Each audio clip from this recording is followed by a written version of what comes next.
So that's not oil. That's just running off the track. But it's amazing. Look at this how run! he just shipped it. Oh,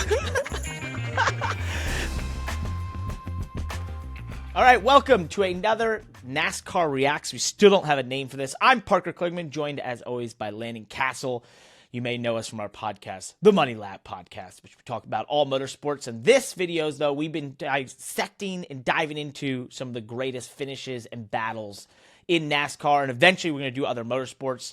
Today, though, Landon, I think this is one of the greatest of all time. The 2012 finish of the Watkins Glen NASCAR Cup Series race between Brad Keselowski, Kyle Busch, and Marcus Ambrose, and a track covered in oil. Landon, you were in this race, running about 24th at the time, I think.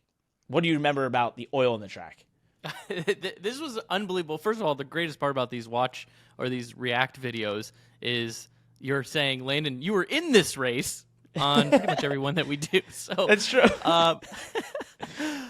This was an amazing race. It was an amazing track to drive with the oil on it. It was challenging, but yet there was still grip in places. It was almost like racing on a dirt track. We're going to watch an amazing battle for the win between these drivers. And I can just tell you that if the cameras were on me and my teammate Travis Kvapil for 23rd, you would have seen a similar battle. So let's roll. Let's watch it. All right, we join in 3 laps to go. They're going to the bus stop. Kyle Busch is in the lead. He's dominated. 41 laps led. Typical speedy driver, by the way. Also, by the way, this is a huge lead for 3 laps to go. I mean, you're seemingly in the clear right now. Oh, yeah. But in road course racing, I mean, you can give up that time pretty easily, too. You definitely can. You can gap, and it can accordion effect larger. Jody Nemechek here just going to barely make it back to the pits in the 87. You can see it's Marcus Ambrose and Keselowski behind them. They're catching Dale Earnhardt Jr. He had just spun out on like 7 laps to go. So he's on like either flat spot tires or he had to pit and get new tires, I'm guessing. What a weird angle into turn 1 that Kyle just took, by the way. Really? I didn't see it. No. Yeah, he was like a lane off of the outside. It was almost like he thought that Dale was going to get out of his way. Also, should note, well, this is the patch is there. Yet? No, I don't think so. I think it starts soon. We'll see them start slipping around. Maybe that's just the final lap. Or no, they're kind of go off there. Oh, here we go. So yeah, you're starting to see because they're going off. So it was right here through the carousel. I think you can see it on the track there. Look, look at him moving his car, trying to get the oil off his tires. He knows something's up. Yep. Oh, the commentators didn't even know yet. I guess long green flag run, fuel was tight, but that is the least of their worries. Huge gap on Kyle. Now look at him sliding. Oh, yeah. They're talking about flat tires. Now where you're really going to see it here is going into the S's. Look at Kyle. He's offline again. Oh, yeah. Why is he offline? Did he see oil down right there? Gotta think he knew something up. Here we go. This is the first. Spins him. Oh! See ya. And really, that corner, like, 2x2 has always been hard. Back then, it was really hard, the way this place was paved. I love this onboard. You get the smoke off the left front from Keselowski.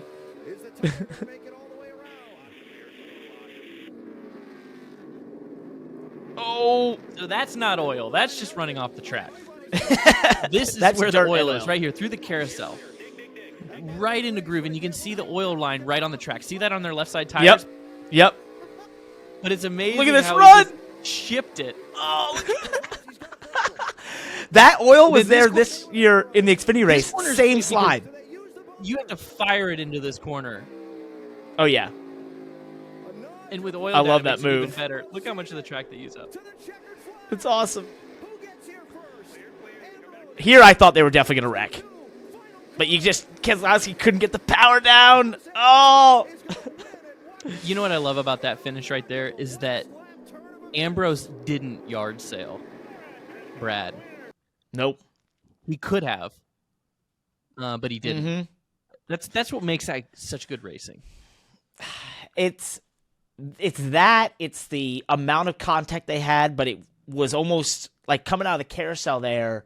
It's obviously unintentional. He just gets such a sudden run, Ambrose, because he runs almost up the track a little bit and diamonds the corner, gets his tires cleaned off on the cleaner track, is able to put the power down. Keselowski's struggling. He runs in the back of them just out of pure, doesn't know what to do. So I just think like that's so different, like you're pointing out, than the idea of going off into a corner and just slamming into someone and knocking them out of the way. Like there was just, it was contact because two cars were trying to occupy the same place in space and time at the same time.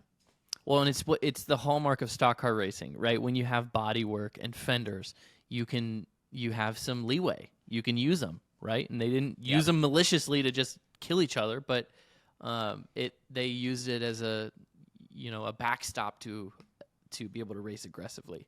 That was a great race. So cool. And I was the test driver on that 2-car that year, and got to be a part of a lot of the road course, some of the road course testing we did at the time. If you think about Brad, though, he didn't like road course racing when he came to Penske and sort of worked on it. Had that awful crash at Road Atlanta in turn 1 where he was injured, and then fights back to be in the conversation to winning, but did that at Watkins Glen multiple times. So for whatever reason, that place suited him. I think there's a lot, from knowing his driving style and having worked with him at some of the road courses, he was really good at high speed, high momentum places. That's what Watkins Glen is. People always think of it as a road course, but I always call this super speedway of road courses because it's so damn fast. You carry so much speed that's, in a lot of ways, the way that track is designed, it's the same principles you use in oval racing as opposed to maybe so much road course racing sort of use of or sort of style of driving. You know what's funny, to kind of wrap up on what you just said, even though Watkins Glen has been around for longer than stock cars have been around, really, or about the same amount of time, Watkins Glen is almost like if you built a road course for stock cars. Yep, I thought that too. The way this one is, if you go everyone wants to use the boot, I'm like, no, that's not made for NASCAR. But the current configuration that they've used for NASCAR forever, the bus stop and everything, perfect for stock car racing. And I think that's a perfect place to end this NASCAR React. That was one of the ones that was in the comments on our last one from 2011 Atlanta.